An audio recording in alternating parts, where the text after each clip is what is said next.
This is Michael Reid Trice with Religica, and in cooperation with the United Nations Environmental Program Faith for Earth Initiative and the Center for Religious Wisdom and World Affairs at STM, Seattle University.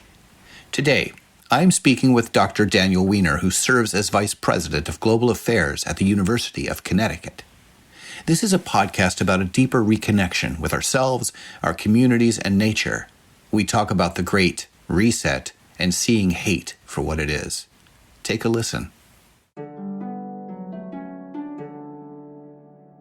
Hi, I'm Dan Weiner. I am the Vice President of Global Affairs at University of Connecticut, and I'm also a professor of geography. This is the end of my 8th year at University of Connecticut. I've also worked at University of Toledo, and I've worked at West Virginia University, and I've worked at Ohio University. And this is my 24th year leading global/international programs at a public research institution. From New York to the Great Plains to Appalachia and ultimately to other parts of the world, you've been able to draw on the threads of a lot of experience. And you were also the lead of a mapping of the Abrahamic faith-based environmental activities in the Middle East and the North Africa region. I'm just describing that.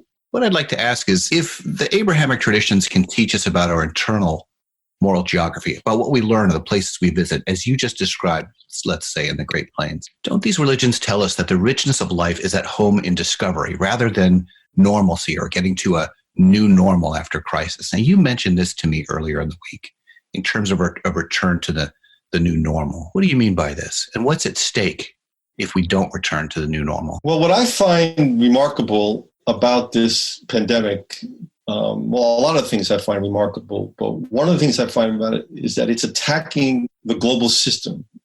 I live in West Hartford, suburban Connecticut, nice home, nice community, part of the global privilege. 3 cars, and they just sit in the driveway. And I just stare at these cars, and I haven't gotten gas in a month. And I think about all the carbon that's stored in those cars that's not being released into the atmosphere. This virus has forced us all to just stop.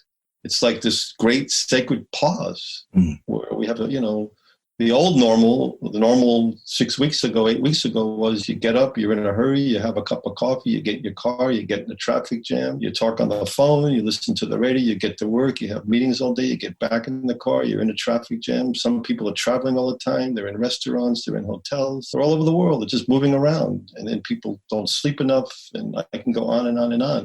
So everything stops.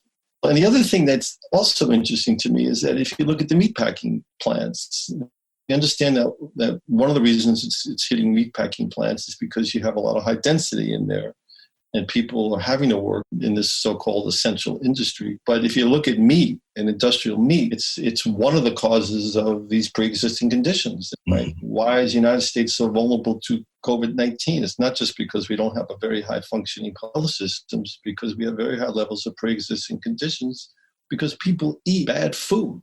If you just look at what people eat, it's a disaster. And so this virus is going after all of our vulnerabilities. I'm hopeful that there'll be a great reset.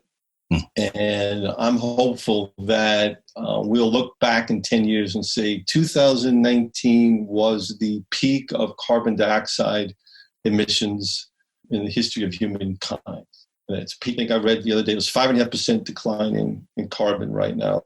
Never would have happened without this crisis. I'm hopeful that families like myself and others will think, well, wait a minute, we really need 3 cars. I'm hopeful that the whole way we work will change. It was already happening, but why does everybody from Brooklyn have to get on a subway and go to these big towers in Manhattan to work? Maybe it's more efficient to have flexible hours, work at home. And these are things that are already starting to happen. But the most important reset is really the issue of inequality and structural racism. For some of us, the fact that people of color are being impacted more by COVID-19 is not a surprise. It's a sad reality of what I would call the geography of inequality. And I have the luxury to stay at home and work, but a lot of people don't, and they tend to be people in cities, and they're overrepresented of people of color. The other piece of this, in terms of the Great Reset, is how else can we reduce our carbon footprint? When I used to teach agricultural geography, I would talk about food that was jet lagged. Because one of the things that really is amazing, for those of you who've traveled, you know exactly what I'm talking about. You can get on a plane, you go somewhere, and if you go somewhere where they eat local food, it tastes completely different. So this need to rearrange the food system, to eat more local food, to eat food that is less carbon intensive, to eat food that's healthier, to eat less food, is essential. Because the industrialized food system, which is what the United States is built on, is broken. It's just flat out broken. And COVID-19 just exposed it. One more thing I'll say about the Great Reset, circling back to, what you asked about sacred places and sacred spaces, is that wouldn't it be lovely if this was the Great Reset spiritually? Mm-hmm. I mean, it's not a surprise that yoga studios and Pilates and meditation is popping up all over the place. It's because people are stressed. People need to stop. Wouldn't it be great if we could reset by having better work-life balance, by having the people who are underemployed have more work and the people who have too much work have less work? So I know it's all very idealistic, but it's crises that create change. And my feeling is that if in 5 years we have the same level of ecosystem destruction, carbon emissions, traffic jams, et cetera, then we will have missed the greatest opportunity in a generation to reset. I want to stay with this phrase, geography of inequality, for a moment. It assumes, I think, that there's a web of pathologies that need to be addressed and deconstructed around inequality, whether that be racial inequality, how we understand high carbon intensivity without really looking closely at it, how we understand the relationship between immigration practices and the meatpacking industry, for instance. We are participating perhaps in some form of structural cruelty that is really ailing society, ailing the people around us, the well-being of others, creates a kind of spiritual anemia, we might call it that. What's your confidence that this society and that global society, if I could just think about that monolithically for the moment, would be able to really untangle this web of pathologies? Yeah, that's a big question, and it is a question that we'll find out. Yeah. But I think one of the things that this crisis has clearly demonstrated is that you need government. Okay. You need good government. If you actually look at the data, the global data, COVID-19, authoritarian governments and governments like ours that are just not organized for something like this, we're doing the worst. I mean, who's doing the best? Taiwan, South Korea, Germany, Israel, countries that all have nationalized healthcare, countries that all have highly functioning public sectors. And I think what happened in this country is that our focus was on the private accumulation of capital, and that's where money flowed for the last 40 years. We've generated a lot of wealth. If you look at companies that are now just mainstream, the Googles and the Microsofts and the Apples, and you can go on and on. These are all part of the American, exceptionalism, the American innovation ecosystem. It's been unbelievable. But at the same time, the public sectors, whether the federal government, state government, local government, municipalities, has struggled. Countries that have more funding public sectors and have a better balance between the private and the public sectors have done better during this pandemic. And we've been exposed because we don't have the infrastructure to do it. So I think the first thing that's critical here, you have Bernie Sanders talking about socialism. I'm not going to say what he is or what he's not, but his platform is not a socialist platform. Mm-hmm. His platform was for capitalist production, but with guardrails, mm-hmm. and for socialist consumption, where healthcare and education were a human right. That's not a radical Soviet style, formulation. That's a very logical formulation that's been the core of social democracy in Europe and a lot of the democratic countries of East Asia, and it's been very, very successful. But we don't even know how to talk about it here. That's a problem, and that worries me. I mean, think of the Israeli innovation ecosystem, which is so dynamic.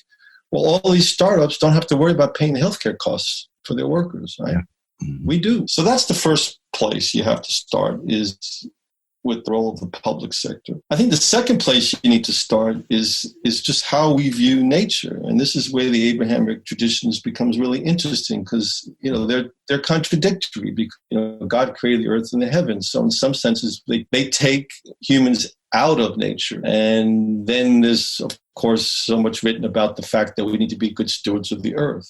So on the one hand, we're separated from nature. On the other hand, to take care of nature. So we should really focus on the second piece, not just that we need to take care of nature, but we are part of nature. Mm-hmm. And that's why I think the COVID-19 message is, you see birds singing differently now. You see animals coming into cities. I was watching a bear in my backyard yesterday. It was a beautiful black bear. That is a piece, which is how do we think about nature? How do we think about food? How do we think about soil? How do we think about air? I used to tell my students, don't worry about the earth. The earth will be fine. And they look at me like, what's wrong with me? And I'm like, well, it's humans you should be worried about. Humans might not make it, but the earth will be fine. The earth will spit us out and try something else. Yeah. As we're talking, I'm mindful of the kinds of conversations I've been having with others, and it gets to this theme. And I think what's often unspoken, but you're speaking to it now, I think, is that people feel a certain level of lamentation or lament because they're experiencing nature differently during COVID-19. The air is clear. You hear more birds. There's a coyote in our backyard recently as well. And they realize that they're missing something. What they're missing is something deeply inside, a connection to one another, to the natural world around them, to the soil in their backyard where they might put up a row of corn. There seems to be some sort of very elemental, basic connection that we've overlooked in our race to overconsume the world. What do you think about that? Well, I'm glad you brought up overconsumption, because that's critical. And, our form of development is a form of development which is completely dependent on fairly intensive and excessive exploitation of Earth's resources. Spiritually, how many people, if they're having a bad day or having a bad week, will get in a car and go to the mall? Mm-hmm. Now you go to Amazon or wherever you shop online. Mm-hmm.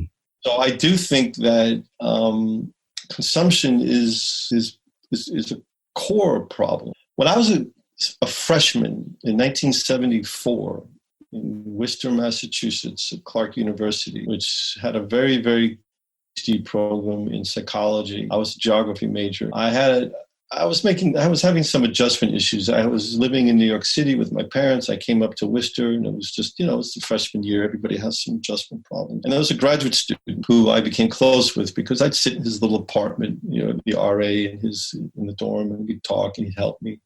And one day in the middle of the semester, he knocks on my door. He says, I need to talk to you. I go into his apartment. He says, I'm leaving the university. I said, why? He says, I got a job. I said, do what? He said, subliminal advertising.